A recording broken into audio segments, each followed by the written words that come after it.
வணக்கம் ஃப்ரெண்ட்ஸ். நம்ம இந்த வீடியோவில் என்ன பார்க்க போகிறோம்னா, இன்றைக்கி டிஎன்பிஎஸ்சி குரூப் 4 எக்ஸாமினேஷன் நடைபெற்று முடிஞ்சிருச்சு. இந்த எக்ஸாமினேஷனில் நீங்கள் என்ன பர்சன்டேஜ் மார்க் எடுத்துருக்கணும், அப்படி இல்லைனா எத்தனை கொஷினுக்கு நீங்கள் கரெக்டாக ஆன்சர் பண்ணியிருந்தீங்கன்னா நீங்கள் இந்த குரூப் 4 செலக்ட் ஆவீங்க அப்படின்னு சொல்லி டீட்டெயிலாக இந்த வீடியோவில் பார்க்க போகிறோம். முதல்ல இந்த டிஎன்பிஎஸ்சி எக்ஸாமினேஷன் எடுத்துட்டிங்கன்னா பார்ட் ஏ, பார்ட் பி அப்படின்னு சொல்லி 2 கட்டமாக எக்ஸாமினேஷன் பேப்பர் உங்களுக்கு கொடுப்பாங்க. பார்ட் ஏல தமிழ் மொழியில் இருக்கிற பேசிக் கொஷின்லாம் அவங்க வந்து பார்த்தீங்கன்னா கேட்பாங்க. இதில் மினிமம் நீங்கள் ஒரு 40% அதாவது 60 மார்க் மேலே எடுத்தால் மட்டும்தான் பார்ட் பிக்குள்ள பேப்பரை அவங்க கரெக்ஷன் பண்ணி அப்டேட் பண்ணுவாங்க.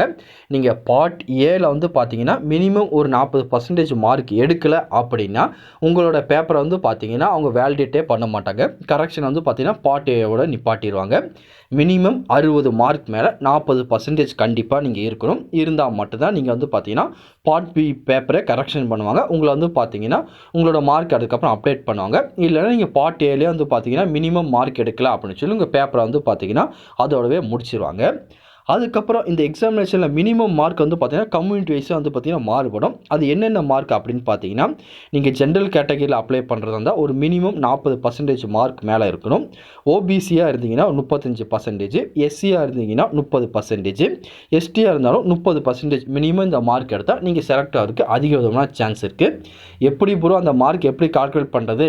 நாங்கள் வந்து பார்த்தீங்கன்னா கொஷினில் வந்து பார்த்தீங்கன்னா ஒரு 200 கொஷின் எக்ஸாமினேஷன் எழுதியாச்சு. ஒரு கொஷினுக்கு 1.5 மார்க் கொடுக்குறாங்க. நாங்கள் அதை எப்படி கால்குலேட் பண்ண கன்ஃபியூஸாக இருக்குது அப்படின்னு சொல்லி நிறைய பேர் கேட்பாங்க. அதனால தான் வந்து பார்த்தீங்கன்னா டிஎன்பிஎஸ்சி குரூப் 4 வந்து பார்த்தீங்கன்னா இவ்வளோ கொஷினுக்கு நீங்கள் கரெக்டாக ஆன்சர் பண்ணியிருந்தால் நீங்கள் செலக்ட் ஆகிடலாம் அப்படின்னு சொல்லி வந்து பார்த்தீங்கன்னா எல்லா பெரிய பெரிய யூடியூப்லேயும் போடுவாங்க. அதே மாதிரி தான் வந்து பார்த்தீங்கன்னா மினிமம் நீங்கள் இத்தனை கொஷினுக்கு கரெக்டாக ஆன்சர் பண்ணியிருந்தால் நீங்கள் செலக்ட் ஆகிடலாம் அப்படின்னு சொல்லி தான் நம்ம பார்க்க போகிறோம். முதல்ல வந்து பார்த்தீங்கன்னா ப்ரீவியஸ் இயர் 2022 நோட்டிஃபிகேஷன் வெளியிட்டாங்க பார்த்தீங்களா, அதுக்கான ரிசல்ட்டை இப்போ தான் சமீபத்தில் வெளியிட்டிருந்தாங்க. அந்த இதில் வந்து பார்த்தீங்கன்னா என்ன மார்க் எடுத்து செலக்ட் ஆகிருக்காங்க அப்படின்னு சொல்லி முதல்ல பார்க்கலாம். முதல்ல இது கம்யூனிட்டி வைஸாகவும் அதுக்கப்புறம் மெயில் அண்ட் ஃபீமேல் வைஸாகவும் கட் ஆஃப் மார்க்காக பார்க்கலாம். முதல்ல ஓபிசியில் மெயிலாக இருந்தாங்கன்னா 165க்கு மேலே மார்க் எடுத்தவங்க செலக்ட் ஆகிருக்காங்க. அதே ஃபீமேலில் ஒரு 162 மார்க் அல்லது அதுக்கு மேலே எடுத்தவங்க செலக்ட் ஆகிருக்காங்க. அதுக்கப்புறம் எம்பிசின்னு எடுத்துட்டிங்கன்னா 163 மேலுக்கும் 160 ஃபீமேலுக்கும் செலக்ட் ஆகிருக்காங்க. அதே பிசிஎம்க்குன்னு எடுத்துட்டிங்கன்னா 162 மேலுக்கும் ஃபீமேலுக்கும் அதே 162 செலக்ட் ஆகிருக்காங்க. அதுக்கப்புறம் எஸ்சி கம்யூனிட்டின்னு எடுத்துக்கிட்டிங்கன்னா மேலுக்கு ஒரு 161 மார்க்கும் ஃபீமேலுக்கும் ஒரு 159 மார்க்கும் செலக்ட் ஆகிருக்காங்க. அதுக்கப்புறம் வந்து பார்த்தீங்கன்னா எஸ்சியில் வந்து பார்த்தீங்கன்னா எந்த ஒரு கேண்டிடேட்டும் செலக்ட் ஆன மாதிரி இல்லை. போன வாட்டி வந்து பார்த்தீங்கன்னா வேகன்சி இல்லைன்னு தான் நினைக்கிறேன். அதுக்கப்புறம் எஸ்டி எடுத்துக்கிட்டிங்கன்னா மேலுக்கு ஒரு 160ம் ஃபீமேலுக்கு ஒரு 157 மார்க் எடுத்து செலக்ட் பண்ணியிருக்காங்க. இது எல்லாமே இதுக்கு முன்னாடி நடந்த TNPSC group 4 cut off mark தான். இந்த வருஷம் வந்து பார்த்தீங்கன்னா இதில் வந்து ப்ளஸ் ஆர் மைனஸ் 2 மார்க் நம்ம கண்டிப்பாக வச்சுக்கலாம். அந்த மார்க் நீங்கள் கரெக்டாக இருந்தீங்கன்னா செலக்ட் ஆகிறதுக்கு அதிக விதமான சான்ஸ் இருக்குது.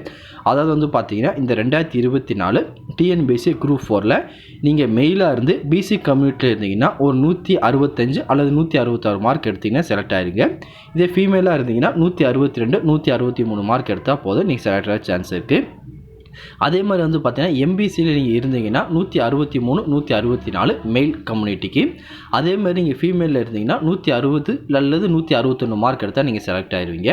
அதுக்கப்புறம் நீங்கள் பிசிஎம்னு எடுத்துட்டிங்கன்னா மேலுக்கு 161 62 ஃபீமேலுக்கு இதே 161 162 அல்லது 163 மார்க் எடுத்தால் போது செலக்ட் ஆகிடலாம். அதே எஸ்சி கம்யூனிட்டின்னு எடுத்துட்டிங்கன்னா 160 61 62 இந்த ரேஞ்சில் மெயிலில் இருந்தீங்கன்னா செலக்ட் ஆகிடலாம். ஃபீமேலாக இருந்தீங்கன்னா 159 160 161 மார்க் ரேஞ்சில் இருந்தீங்கன்னா நீங்கள் செலக்ட் ஆகிறது அதிக விதமான சான்ஸ் இருக்குது.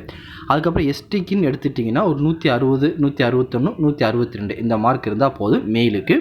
அதே ஃபீமேலுக்குன்னு பார்த்தீங்கன்னா ஒரு 157 158 159 இந்த மார்க்கில் இருந்தால் ஃபீமேலுக்கு நீங்கள் எல்லாமே செலக்ட் ஆக சான்ஸ் இருக்குது. இது எல்லாமே வந்து பார்த்தீங்கன்னா நம்ம ஜஸ்ட் எக்ஸப்ட் பண்ணுற கட் ஆஃப் மார்க் தான். இந்த மார்க் வரும் அப்படின்னு சொல்லி வந்து பார்த்தீங்கன்னா நம்ம ஒரு வியூகத்தில் வந்து பார்த்தீங்கன்னா லாஸ்ட் இயர் அதுக்கு முந்தின இயரை வச்சு வந்து பார்த்தீங்கன்னா நம்ம சொல்லிக்கிட்டு இருக்கோம். ஜஸ்ட் இது வரதுக்கு அதிக விதமான சான்ஸ் இருக்குது. அது மட்டும் இல்லாமல் உங்களோட மார்க் என்ன, நீங்கள் என்ன கம்யூனிட்டியில் எக்ஸாம் எழுதியிருக்கீங்க அப்படின்னு சொல்லி மறக்காமல் கீழே கமெண்ட் செக்ஷனில் பதிவு பண்ணுங்கள். அதை வச்சு நம்ம டீட்டெயிலாக கட் ஆஃப் மார்க் போகிறதுக்கு கொஞ்சம் யூஸ்ஃபுல்லாக இருக்கும். நான் சொன்ன எல்லாமே வந்து பார்த்தீங்கன்னா கொஷின் தான். இத்தனை கொஷின் நீங்கள் கரெக்டாக அட்டன் பண்ணியிருந்தால் நீங்கள் செலக்ட் ஆக சான்ஸ் இருக்குது. டிஎன்பிசியை பொறுத்தவரைக்கும் வந்து தான் மார்க் நம்ம சொல்ல முடியாது. இவ்வளோ கொஷின் கரெக்டாக அட்டன் பண்ணியிருந்தீங்கன்னா இவ்வளோ மார்க் வரும், அதை வச்சு எனக்கு செலக்ட் ஆக சான்ஸ் இருக்குது அப்படின்னு சொல்லி நம்ம பேசிக்காக சொல்லியிருக்கோம்.